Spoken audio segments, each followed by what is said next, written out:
Olá pessoal, hoje a gente vai gravar uma videoaula, na verdade algumas videoaulas, acho que vai dar mais de uma, para esse assunto aqui, que é um assunto extremamente interessante, que é a genética quantitativa. Lógico que a gente vai fazer aqui,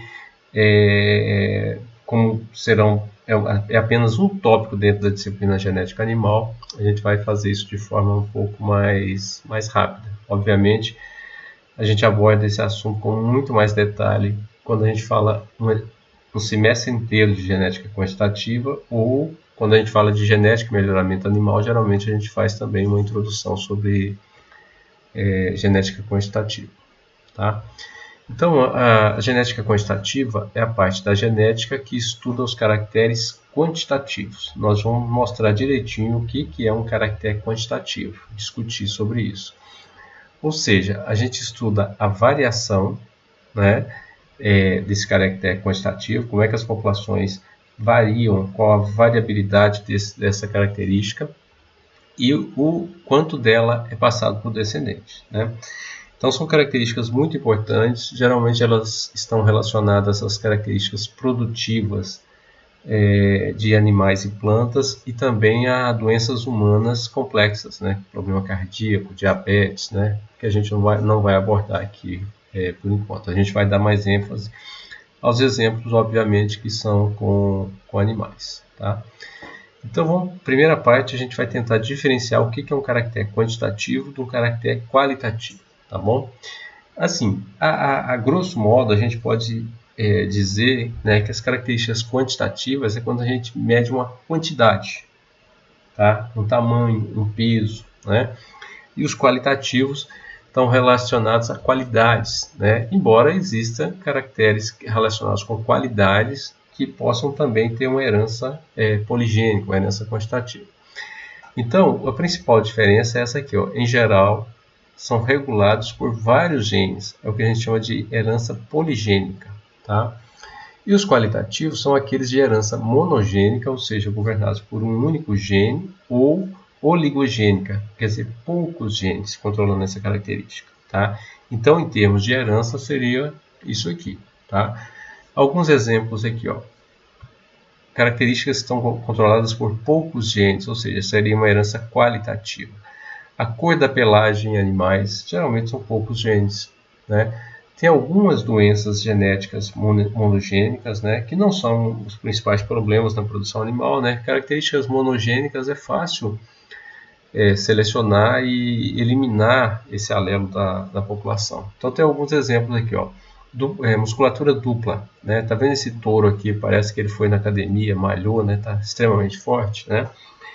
Essa característica de ter maior número de fibras musculares se deve a uma mutação, né? Uma mutação de ponto, né? Que altera um único aminoácido na cadeia polipeptídica e faz com que o animal nasça com um número maior de fibras musculares e fica com essa quantidade de músculo muito grande. Tá? A presença e ausência de chifres geralmente também é uma característica qualitativa governada por poucos genes. Mas olha aqui, ó, a maioria das características produtivas são controladas por vários genes e também sofrem influência do efeito ambiental. Então a gente tem muitos genes mais o efeito ambiental. Né? Existe um modelo, né, para essas características quantitativas que é chamado de modelo infinitesimal. Né? O que seria isso? Seria mais ou menos a ideia de que você tem infinitos genes. Na verdade não é infinito, mas é um número muito, muito grande de genes, né, controlando a característica, cada um tendo um pequeno efeito sobre essa característica. Tá? Então elas são complicadas no sentido de você selecionar animais e plantas mais produtivos, de melhor qualidade, porque você não está lidando com um gene, com poucos genes, você está lidando com um número muito grande de genes que influencia essa característica aqui. E acrescente em cima dos efeitos dos genes, os efeitos ambientais. Tá? Um exemplo aqui dentro da produção animal seria o peso de bovinos. Né? É muito comum, isso aqui, pessoal, é uma balança, o boi está dentro da balança e tem alguém aqui, uma pessoa pesando esse boi. Então vamos pensar que a gente está trabalhando uma característica aqui que fosse o peso aos 365 dias de idade. O peso a um ano desse animal, tá bom? Essa característica é uma característica comumente usada no melhoramento. O peso de mama, o peso há 1 ano, o peso há 1 ano e meio, o peso em 2 anos, né, o peso abate. Quando a gente pesa um animal, né, aqui ó, tem o peso em função do tempo, né, como se fosse um crescimento do animal aqui. Só que esse peso total do animal, que seria o peso aos 365 dias, ele é constituído de peso, tem músculo, o animal tem músculo, ele tem gordura e ele tem ossos. Tem mais alguma coisa aí, né? Pele, pelos, cascos, mas aí são pesos muito pequenininhos perto do peso total dos animais. E existem, pessoal, muitas vias metabólicas para se produzir músculo, tá? Então, nessas vias metabólicas tem muitos hormônios, muitas enzimas, todos eles produtos do processo de expressão gênica, transcrição e tradução. Aí quando a gente vai para as gorduras, diferentes tipos de gorduras, também várias vias metabólicas com vários produtos de genes atuando nessas vias metabólicas para produzir a quantidade de gordura que cada animal produz. Aí a gente vai para ossos, mesma coisa, tá? Então, isso aqui é para ilustrar, pessoal, que o peso de um animal numa idade específica é uma característica complexa, porque ela é governada por muitos e muitos genes, controlando muitas vias metabólicas. Aí acrescente a isso o efeito ambiental, se ele comeu bem, se ele comeu mal, se ele ficou doente, se ele não ficou doente, se ele estava sob estresse térmico, se não estava, né? Para a gente ter um peso específico, a expressão desse fenótipo seria esse peso. Então aqui, ó, características poligênicas, governadas por muitos locos com pequenos efeitos, de forma que nenhum deles chega a se destacar de forma evidente em relação aos demais. Então são pequenos efeitos, geralmente relacionados com a produção final, seja animal ou vegetal, devido à ação de diferentes locos em diferentes fases da vida do animal. Tá? A gente ainda tem esses efeitos, tem genes que atuam em estágio da vida específico. Obviamente, o gene já está lá quando o indivíduo nasceu, só que ele vai se expressar numa fase específica. Resumindo aqui, então, seriam muitas proteínas diferentes, né, para músculo, osso, gordura, né? Fala proteínas, enzimas, hormônios, né? Sendo endereçadas por muitos locos diferentes do DNA, né? Isso vai diluir o efeito do mesmo, ou seja, cada um vai ter um pequeno efeito, né? A gente pensando em termos de marcadores moleculares, no caso de marcadores SNPs, né? Seriam muitos SNPs, quando a gente estimar os efeitos desses SNPs, né? Influenciando esse fenótipo final. Então, é isso que a gente chama de características complexas, tá? Aqui tem um exemplo, parte da dissertação de um aluno, o Pedro, né, que ele trabalhou com características ao nascimento dos animais, tipo natimorto, dificuldade para o parto, né? Só para ilustrar o seguinte, isso aqui é um gráfico que a gente chama de Manhattan Plot, ou gráfico de Manhattan, né? Aí a gente tem o percentual da variância que cada marcador explica, cada bolinha dessa aqui é um marcador molecular, e aqui são os cromossomos do animal, o cromossomo 1 até o cromossomo 26, né? E quanto mais essa bolinha ficar no alto aqui, ó, esse marcador vai estar próximo de uma região aqui no cromossomo 2 que controla a característica, por exemplo, o natimorto. Então, poucos marcadores têm efeito superior a 0,3% da variância, né? Então, é uma característica altamente poligênica, porque olha bem, todo esse rol de marcadores que está aqui, ó, eles têm algum efeito sobre a característica. Quer dizer que eles estão próximos, eles estão em desequilíbrio de ligação com regiões, genes ou QTLs que controlam essas características, né? Então, o Pedro fez essa tabelinha aqui, ó, os marcadores que explicam 0 a 0,04 da variância da característica na população são 2.392, eles representam 80%. E acima de 0,3% da variância, só tinha 5 marcadores que explicam 0,16%. Né? Então é muito difícil, porque você não tem um gene de grande efeito, o que a gente chama na genética de major gene, de gene de grande efeito. Então, a gente busca, na verdade, através da seleção tradicional, da seleção genômica atualmente, indiretamente, né, através do fenótipo, dos marcadores também, agora agregando as informações de marcadores, estimar o valor genético dos animais e fazer a seleção. Mas Essas características, geralmente, né, nem sempre, mas geralmente elas têm baixa herdabilidade e são bastante difíceis de se trabalhar no âmbito do melhoramento. Por quê? Porque são poligênicos. Tá? Então, os caracteres quantitativos são aqueles que exibem variações contínuas, ou seja, a gente tem um número de classes fenotípicas muito grande que a gente não consegue agrupar essas classes em classes discretas, em poucas classes, né? Elas são muito afetadas pelo ambiente e elas são controladas por muitos genes. Então, essas são as principais características dos caracteres quantitativos. Tá? Então, para a gente ilustrar isso aqui, não é um exemplo de animal, né? É um exemplo com um humano, mas como se fosse a altura. Né? Então, a gente tem aqui a maior parte dos indivíduos, vamos pensar que aqui fosse a média. Né? A maior parte dos indivíduos estão aqui em torno da média, nessa parte aqui. Tá? A gente tem um pequeno grupo de pessoas muito baixinhas aqui, muito abaixo da média, e um pequeno grupo muito acima da média. Tá? E a diferença de um para o outro é muito pequenininha. Né? E isso é o que a gente chama de variação contínua. Se a gente pegar e agrupar isso em classe, chamar isso aqui de classe 1, que vai de uma altura tal a uma altura tal. Aqui classe 2, que vai de uma altura tal, altura tal. A gente está perdendo muita informação, porque existem muitas diferenças entre os indivíduos dentro dessa classe aqui. Isso é o que a gente chama de variação contínua, não é uma variação discreta. Tá? Pois bem, então entendido o que é um caractere quantitativo, a gente tem que entender como esses genes, né, são vários genes controlando a característica, se eles atuam sozinhos, né, sem sofrer a influência dos outros, ou se eles sofrem a influência, interagem com alelos dentro do loco ou com alelos entre os locos. Tá?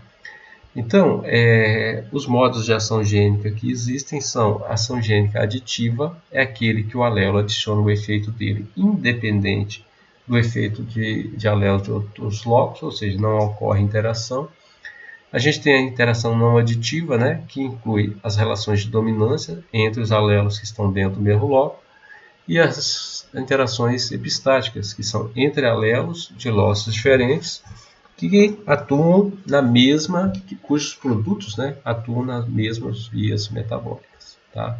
Então, a ação gênica aditiva é aquela em que cada gene dos que constitui o genótipo em relação a uma característica qualquer, ou seja, um genótipo parcial, provoca um acréscimo no valor fenotípico do indivíduo, independente dos outros genes. Né? O exemplo que a gente usa aqui, pessoal, é como se fosse a parede de tijolos. Então, cada tijolo fosse um alelo de um loco específico. Então, eu botei um tijolinho, ele agregou o valor dele para subir a parede. Botei outro tijolinho, ele agregou o valor dele. Independente agora eu botei um tijolo maior.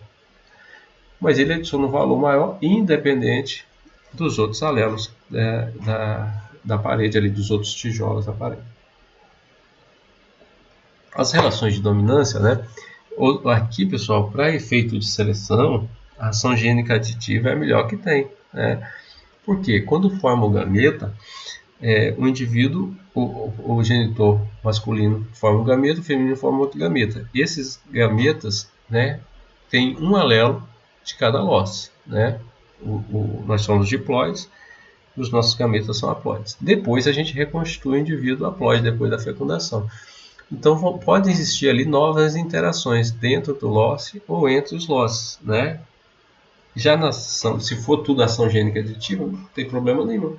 O genitor passou o alelo A1, o outro passou o alelo A2. O descendente vai ter a soma do efeito do alelo A1 mais o efeito alelo A2 sobre o fenótipo. E pronto, não tem complicação, não tem viés devido à ação gênica. Né? Sim, a não aditiva, então, a gente tem os efeitos de dominância. Qual que é o problema aqui? Ó? Eles geram dificuldades na escolha de genótipos superiores porque fica difícil distinguir homozigotos de heterozigotos. Então, o azão ele vai ser igual o azão-azinho. O azão-azão, bezão-bezão vai ser igual o azão-azinho, bezão-bezinho, em termos fenotípicos. Em termos de formação de gametas, esse indivíduo aqui só forma o gameta azão-bezão. Esse aqui forma 4 gametas, azão-bezão, azão-bezinho, azinho-bezão e azinho-bezinho. Então, a habilidade de transmissão desse aqui com o reprodutor é muito diferente desse aqui. Tá? Por isso que o pessoal sempre fala que reprodutor, a gente tem que buscar reprodutores puros. Tá? Pois bem, um outro modo de ação gênica também, complicador na hora de fazer a avaliação genética, seria a epistasia. Aqui, na verdade, é mais complicador com o efeito de dominância. Tá? Então, vamos supor aqui que a gente tenha dois indivíduos, um com esse genótipo aqui, tá? E o outro com esse genótipo aqui. Se vocês olharem com calma, vocês vão ver que esse aqui é tudo minúsculo, Zzinho, Zzinho, Czinho, Czinho, Bzinho, Bzinho, tal. E ele vale 5 unidades de valor fenotípico. Esse outro aqui, eu tenho Zzão, Bzinho, Czão, Czinho, Bzão, Bzinho, Azinho, Azinho, ele vale, o valor fenotípico dele seria 6 unidades de valor fenotípico. Se fosse possível, pessoal, a gente pegar só esse Azinho aqui, ó, e trocar por um Azão, vamos ver o que acontece? Então, no primeiro caso, tudo igual esse 1 daqui, tudo igual esse 1 daqui, só que esse Azão no lugar desse Azinho aqui, ó. Então, ele valia 6 unidades de valor fenotípico, aqui ele passou para 10. Essa é uma interação intra-loco, porque aqui é o loco A, né? Então, aqui ele está valendo, passou de 6 para 4, ele adiciona 4 unidades de valor fenotípico. Então, esse Azão é como se a gente falasse que o Azão vale 4 unidades de valor fenotípico. Para esse segundo aqui, fez a mesma coisa, botou esse Azão no lugar desse Azinho aqui. Ele era 5 e ele passou para 3. Ele diminuiu. Então, quer dizer que o Azão agora, a inclusão do Azão, vale menos 2 unidades de valor fenotípico. Tá bom? E o que está acontecendo aqui? Aqui era Azinho, Azinho. Azinho, Azinho. Passou para Azão, Azinho, passou para Azão, Azinho. O resto não mudou nada. Então, a interação é intraloco. Tá? Mas esse Azão aqui, pessoal, pode estar interagindo com outros alelos de outro loco aqui, por exemplo, com esse Z, tá? Vamos supor que ele está interagindo com esse Z aqui. E está aumentando. Esse Azão aqui agora já está interagindo com um Z pequeno. E aí, nesse caso, ele diminui, tá? Então, é muito complicado, porque a interação epistática é muito difícil de modelar isso. Tanto as ações de dominância quanto as epistáticas, às vezes, são muito difíceis de serem modeladas. Por isso que na avaliação genética, geralmente se considera só os efeitos genéticos aditivos. Tá? Se a característica, pessoal, é governada por muitos locos, né, a gente tem esse modelo aqui que explica os fenótipos dos indivíduos. O P aqui é o valor fenotípico, tá? Ele é igual ao valor genotípico, tá? Mais os efeitos ambientais. A gente deixa o E aqui para efeitos ambientais. É o E do inglês, né? Environment. Tá? E a gente pode escrever esse modelo aqui em termos de variância. Desculpa. Vou botar aqui mesmo. A variância fenotípica, a variância que a gente observa daquela característica mensurada, ela é igual à variância genotípica mais a variância ambiental. Tá? Esse G aqui, né, a gente não tinha lá que o P é igual o genótipo mais o ambiente, tá? Esse G a gente pode desdobrar ele. A gente desdobra ele em efeito genético aditivo, que seria o A, e efeito de dominância. Isso quando a gente tem um loco só, tá? Quando a gente tem mais de um loco, a gente pode ter aqui o efeito de epistasia, que é o slide seguinte. Então, a gente vai ter que o valor fenotípico ele é igual ao valor genotípico, né? Isso aqui para mais de um loco, tá bom, pessoal? Que inclui o efeito genético aditivo, o desvio de dominância e o efeito de epistasia, tá? Em termos de variância, a gente pode escrever que o modelo seria esse aqui, ó. A variância fenotípica é igual à variância genética aditiva, mais a variância devido aos desvios de dominância, mais a variância devido à epistasia, mais o efeito ambiental.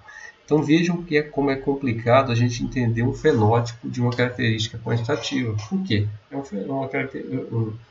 Muitos genes, efeitos ambientais, dentro do valor genotípico do animal, que é a parte genética, a gente pode subdividir isso em genético aditivo, desvio de dominância, epistasia, né? E acrescente em cima disso tudo os efeitos ambientais. Tá? A gente vai parar por aqui e a próxima videoaula que a gente vai gravar vai ser de herdabilidade.